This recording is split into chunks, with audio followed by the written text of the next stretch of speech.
photography, and not just how to take a picture, but more the meaning behind a picture and how it has changed through time, or how it has acquired new meanings.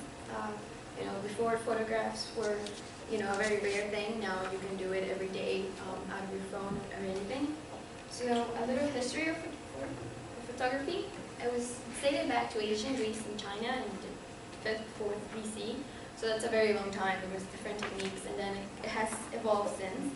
First from camera obscura, which was a dark box that will have an aperture and bring in light, and then create an image, such as the one you see here, which is just a contrast of black and white, reflecting something that was on the outside.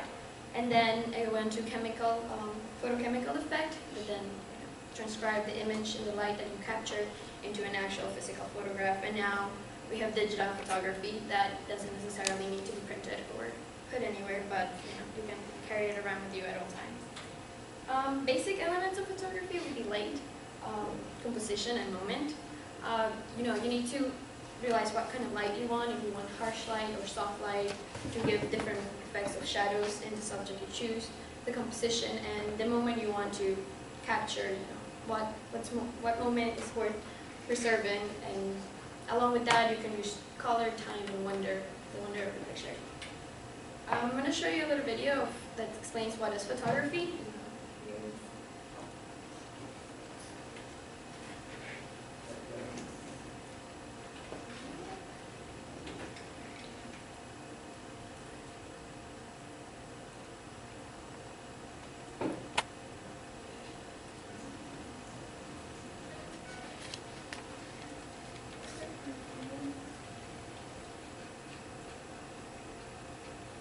Hi, this is Bob Garlick, and the question you have this week is, what is photography?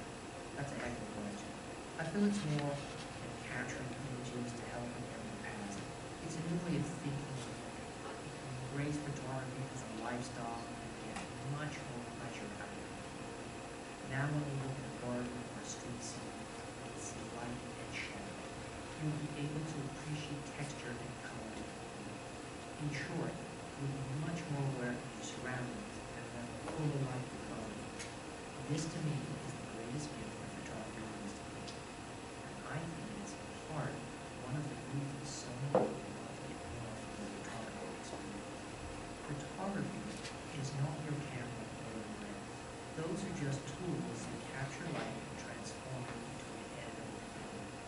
Yes, some of that here is pretty impressive, but it's not what gives a photographer the ability to get amazing shots. The thing that you must understand is that photography is all about you and how you see the world. It's about understanding what you want to say regardless of your subject matter.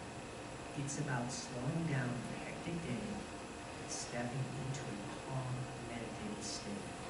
It's about looking at the world and actually seeing it. If you So he just goes to explain what any person can do, capture this moment. So I want to talk about different photographers that capture different things. So among them, poverty, war, nature, life values, or just an everyday photograph. So first is Sebastião Salgado. He's a Brazilian photographer, and he's an economist and an activist. So in his journeys, he tried to take pictures that will cover people suffering, or different things that then will come to that then will bring them for the world to see. So this is Sahel, the end of the road, and he took it in 1984 for 15 months. He was in a region in South Africa that it's between Chad, Ethiopia, Mali, and Sudan. He wanted to capture the suffering of these people. He wanted to show how about 1 million deaths happen in this area because of extreme malnutrition, and he wanted these people to have a voice. So through his photographs, he was expressing it out to the world, what was happening in this area. The balance that these people live through every day, balancing, at the edge of life and death. They don't know what their next meal will be. They don't know whether they're going to be alive the next day or not. So in the bigger picture, he wanted to capture the dignity of humanity while protesting simultaneously its violation. Next is Robert Capa. He's a Jewish photographer who changed his name to escape from Jewish persecution. So, and he was photographed in World War II. He was in the middle of the battlefield, and this is his most iconic picture of a man coming out of the water. And this was taken just moments before he actually helped the man out of the water and just captured this moment. He wanted to capture the struggle and heroism of the U.S. troops and people that were helping him and his people. And then 90 minutes and more, he had to cover from the battlefield, and he also was shooting. So it was just a very emotional time. Like not everyone does this. Not everyone goes out into the field and experiences these things. There are different kinds of photography. So this was just to portray the experience of all these guys that were at the war. Then we have Eugene Smith. He wanted to change the world. So at this time when this photograph was taken, blacks and whites were not able to mix. But he did not care about that. He really just wanted to capture good moments and interesting pictures. So the birth of this child was more important to him than the race or the color of the skin of anybody. And he really hated the values of the world. He had a very dark idea of that, and he wanted to change it, bring different awareness. And this photograph is taken in Japan to bring awareness to Manima disease, which was a disease that was affecting many people because the water was contaminated with metal.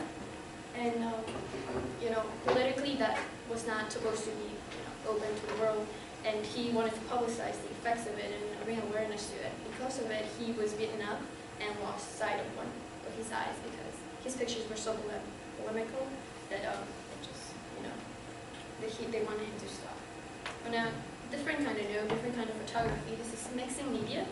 So Sebastiano Grosso uses illustration and photography to create a new kind of image. I guess he calls it the sketch of a life.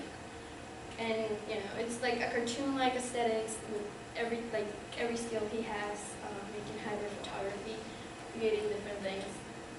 He's really good at sketching. He's really good at taking photographs, and he wanted to combine all of that into his digital art, which is this series illustrates the main stages of his life. And last is Chase Jarvis. He is a different kind of photographer. He obviously has his professional photography and all these different kinds of things, but he wanted to also tell that anybody can be the photographer of their life. Anyone can capture the moments they want to capture. So he created this app that came out with this book that is the best camera is the one that's always with you. So this represents that anyone can capture everyday photographs, anything that calls your attention, color, beauty, anything, just with the use of your iPhone, that you can capture that image that you want to preserve forever. Moments of nature, like you see in this picture, that just call your attention, or making memories and preserving them, because photographing is a very strong tool, and it works the same way your memory works. So I guess instead of just relying on your memory for it, you can also appreciate the beauty and then capture it for later use of that. And just make all these ideas that are worth preserving. You don't always need to have a fancy camera that will control the shutter speed or the aperture or the ISO or anything like that. You just need to have a device that will then record something that you think is worth remembering.